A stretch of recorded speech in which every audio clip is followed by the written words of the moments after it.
আজ থেকে নিয়ে আমার 10 বছর বয়স হয়ে গেল বিয়ে হওয়ার, একটাও সন্তান হয় নাই। আমি কোথায় যাব?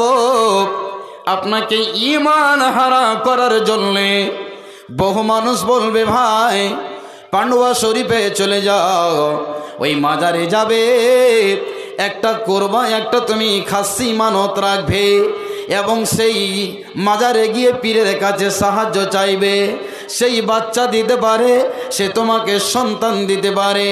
বন্ধু আমার, ওই জায়গাতে গিয়ে আমার আপনার কোনো দিন লাভ হবে না।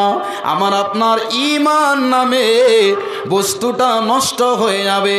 ছেলে তো পাবেন নাই, অপর থেকে আমার আপনার গুনার পাহাড় সেজে যাবে।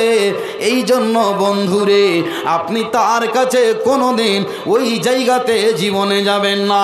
আল্লাহ রব্বুল আলামিন বলছেন, বান্দা তুমি যদি আমার প্রকৃত মুমিন হও, আমার মসজিদে আসো, মসজিদে আসার পর 2 রাকাত নামাজ পড়ে গভীর রজনীতে হাত দুটোকে তুলে দিয়ে একবার যখনই বলবে রব্বানা হাবলানা মিন আজওয়াজিনা ওয়া যুররিয়াতিনা কুররাতা আইনুম, হে আল্লাহ রব্বুল আলামিন, আল্লাহ মালিক গো 10 বছর হয়ে গেল সন্তানের মুখ দেখতে পাই না।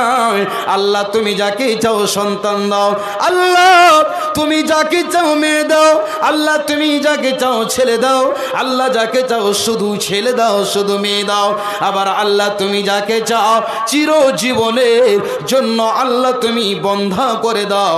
সারা জীবন ওষুধ খেয়ে জীবনে ও সন্তানের মুখ দেখতে পাই না, তবে সন্তান দেওয়ার মালিক না দেওয়ার মালিক আল্লাহ তুমি ছাড়া আমি আর কার কাছে যাব?